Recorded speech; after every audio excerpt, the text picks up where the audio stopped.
ఆఫ్ఘనిస్తాన్ పై పాకిస్తాన్ భీకర దాడులు చేసింది. దాడుల్లో 35 మంది చనిపోయారు. పాకిస్తాన్ సైన్యం చెబుతోంది ఉగ్రవాదులు చనిపోయిన వారంతా అని చెప్పేసి. కాదు, అమాయకులు, చిన్నపిల్లలు, పౌరులే చనిపోయారు అని చెప్పి ఆఫ్ఘనిస్తాన్ చెబుతోన్న పరిస్థితి. ఇది డబుల్ ట్యాప్ అటాక్ అంట. అంటే ఫస్ట్ ఒక అటాక్ చేసిన తర్వాత వారు తేరుకునే లోపే సెకండ్ టైం అటాక్ చేయడం. దీనివల్ల భారీగా ఆస్తి ప్రాణ నష్టం జరుగుతూ ఉంది. అదే కుట్రతో, అదే వ్యూహంతో పాకిస్తాన్ ఆఫ్ఘనిస్తాన్ మీద భీకర దాడి చేసింది. అసలు ఏంటి వివాదం సతీష్ గారు? అంటే వివాదం ఏమీ లేదండి. పాకిస్తాన్ ఆఫ్ఘనిస్తాన్ మధ్య ఏర్పడిన వివాదం ఇప్పటితో ఏర్పడింది కాదు. మనకు తెలిసి అంతకుముందు అక్కడ తాలిబాన్ పాలన ఉండటము, దానికి వ్యతిరేకంగా అమెరికా బలగాలు రావటం, వీటన్నిటి నేపథ్యంలో అమెరికా పాకిస్తాన్ ఒక బేస్గా వాడుకొని ఆఫ్ఘనిస్తాన్ పైన అటాక్స్ చేయటం, ఇవన్నీ మనం చూసాం. అయితే చివరి పరిస్థితుల్లో ఇంకేమీ చేయలేక అమెరికా సేనలు అక్కడి నుంచి వైదొలిగిపోయాయి. ఈ 2021లో అమెరికా సైన్యం ఆఫ్ఘనిస్తాన్ నుంచి వైదొలిగిన తర్వాత ఈ పాకిస్తాన్ వర్సెస్ తాలిబాన్ మధ్య ఒక వివాదం అనేది ముదిరిపోయింది. ఎందుకు ముదిరిపోయిందంటే ఇప్పుడు అక్కడ తాలిబాన్లు అధికారంలోకి వచ్చారు. తాలిబాన్ల ప్రధాన నమ్మకం ఏంటి? పాకిస్తాన్ అనేది అమెరికాకు ఆలంబనగా అయింది. పాకిస్తాన్ బేస్ చేసుకుని ఆఫ్ఘనిస్తాన్పై అటాక్స్ చేశారు ఎవరు? అమెరికా సైన్యం. అది ఒకటి మైండ్లో ఉండిపోయింది.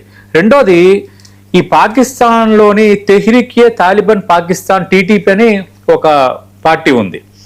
అది దాడులు కొంచెం పాకిస్తాన్లో కొంచెం స్పీడప్ చేయడం అనేది స్టార్ట్ చేసింది. అది సరిహద్దుల్లో ఉండే ఒక రకమైన ఒక వర్గం. అది ఈ ఉగ్రవాద సంస్థకి ఆఫ్ఘనిస్తాన్లో ఆశ్రయం లభిస్తుంది. అంటే సరిహద్దుల్లో ఉండే ఒక గిరిజన తెగలతో కూడిన ఒక ఉగ్రవాద సంస్థ లాంటిది. అంటే వాళ్ళ భాషలో అది పోరాటం చేసే ఒక హక్కుల సంస్థ లాంటిది. అది అక్కడి నుంచి తమ దేశంలో దాడులు నిర్వహిస్తున్నారని పాకిస్తాన్ ఆరోపిస్తుంది. తాలిబాన్ ప్రభుత్వం వీటిని తిరస్కరిస్తోంది. ఈ విధంగా ఇద్దరి మధ్య ఒక టసిల్ నడుస్తుంది. ఈ మధ్యకాలంలో మనం చూసాం ఒకరిపై ఒకరు దాడులు చేసుకోవటం. అయితే ఇప్పుడు ఏమైంది? ఇంట్రెస్టింగ్గా కరాచీలోని సింధ్ రేంజర్స్ ప్రధాన కార్యాలయాన్ని లక్ష్యంగా చేసుకొని ఈ ఆఫ్ఘన్ ఉగ్రవాదులు పేలుడు పదార్థాలతో నిండిన వాహనంతో ఆత్మాహుతి దాడికి పాల్పడ్డారు. దీంట్లో మొత్తం కార్యాలయాలు ధ్వంసం అవ్వడమే కాకుండా పాకిస్తాన్కి చెందిన భద్రతా సిబ్బంది 3 మరణించారు. అలాగే 3 ఉగ్రవాదులు కూడా పాక్ సైన్యం కాల్పుల్లో హతమయ్యారు. అయితే దీనికి తెహ్రీకే తాలిబాన్ పాకిస్తానే కారణం. దాని నుంచి విడిపోయిన జమాత్ ఉల్ అహ్రర్ బాధ్యత వహిస్తున్నట్టు ఆల్రెడీ అనౌన్స్ చేసింది.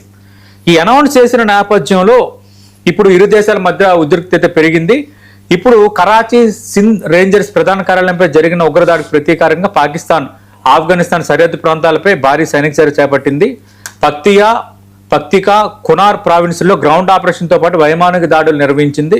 28 మంది మిలిటెంట్లు, కమాండర్లు చనిపోయారంటున్నారు. అయితే తాలిబాన్ ప్రభుత్వం ఏం ఆరోపిస్తుందంటే సామాన్యులు కూడా చనిపోయారు, అనవసరంగా దాడులు చేస్తుందని అంటున్నారు.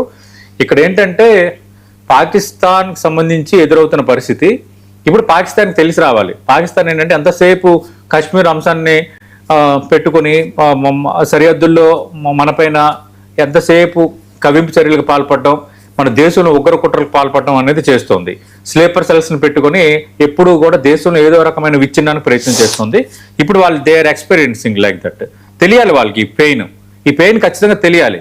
ఈ పెయిన్ తెలిస్తే ఇండియా ఇలాంటి విషయంలో ఎట్లా రెస్పాండ్ అవుతుంది, ఇండియాకి మనం ఏం చేస్తున్నాం, మనం చేస్తున్న తప్ప రైట్ అనేది వాళ్ళు రియలైజేషన్ అవ్వడానికి కూడా ఇది ఒక వ్యాలిడ్ పాయింట్ అవుతుంది. రైట్ అండి, థ్యాంక్ యూ సో మచ్ అండి సతీష్ గారు. ఇది ఇవాళ స్ట్రైట్ టాక్. మరో అంశంతో మళ్ళీ కలుద్దాం. చూస్తూనే ఉండండి 99.